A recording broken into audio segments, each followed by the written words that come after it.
Iran জুড়ে দফায় দফায় হামলা অব্যাহত যুক্তরাষ্ট্র ইসরায়েলের। বিপর্যস্ত রাজধানী তেহরান, ব্যাপক ক্ষতিগ্রস্ত ইস্পাহান, কোম ও নাতানজ শহর।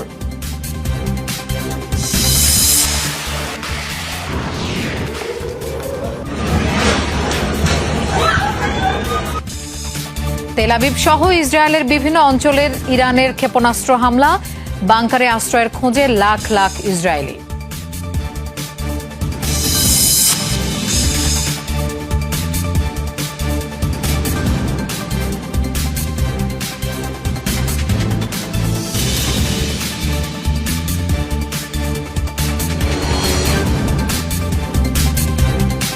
দর্শক, আমন্ত্রণ যমুনা আইডেস্কে। আপনাদের সঙ্গে থাকছি আমি মৌসুমী আহমেদ লোপা। এতক্ষণ শিরোনাম দেখছিলেন, এবার যাচ্ছি পুরো খবরে। ইসরায়েল যুক্তরাষ্ট্রের যৌথ হামলার মধ্যেই মধ্যপ্রাচ্যের দেশগুলোর সাথে সমঝোতার আভাস দিল ইরান। প্রতিবেশীদের উপর হামলায় দুঃখ প্রকাশ করেছেন প্রেসিডেন্ট মাসুদ পেজেশকিয়ান। তিনি বলেন, এসব দেশে অবস্থিত মার্কিন ঘাঁটি থেকে হামলা না হলে আর পাল্টা হামলা চালাবে না তেহরান। এই ঘোষণার পর মধ্যপ্রাচ্যের পরিস্থিতি স্বাভাবিক দাবি করে নাগরিকদের বার্তা পাঠিয়েছে কাতারের স্বরাষ্ট্র মন্ত্রণালয়।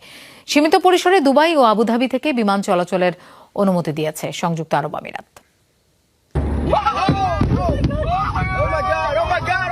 এক সপ্তাহ ধরে এভাবেই মধ্যপ্রাচ্যের বিভিন্ন দেশে মিসাইল আর ড্রোন হামলা চালিয়ে আসছে ইরান। হামলা হয়েছে এয়ারপোর্ট, জ্বালানি আর আবাসিক হোটেল সহ বিভিন্ন স্থাপনায়। বিপর্যস্ত হয়ে পড়েছে সেখানকার জনজীবন।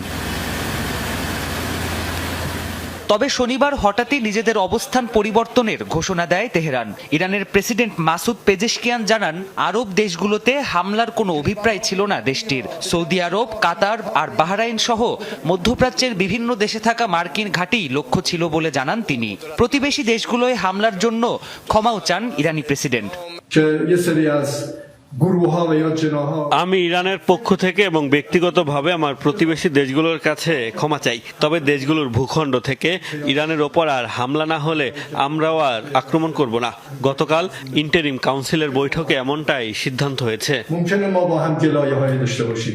এদিকে ইরানের প্রেসিডেন্টের এমন বক্তব্য প্রকাশ হতে না হতেই মধ্যপ্রাচ্যের অন্যান্য দেশগুলো থেকে আসতে থাকে ইতিবাচক সংকেত। মধ্যপ্রাচ্যের পরিস্থিতি এখন স্বাভাবিক দাবি করে নাগরিকদের মুঠোফোনে বার্তা পাঠিয়েছে কাতারের স্বরাষ্ট্র মন্ত্রণালয়। কাতারের জনগণের আর আতঙ্কিত হওয়ার কারণ নেই বলেও জানানো হয় খুদে বার্তায়। সীমিত পরিসরে দুবাই আর আবুধাবির বিমানবন্দর দিয়ে বিমান চলাচলের অনুমতি দিয়েছে আরব আমিরাত সরকার।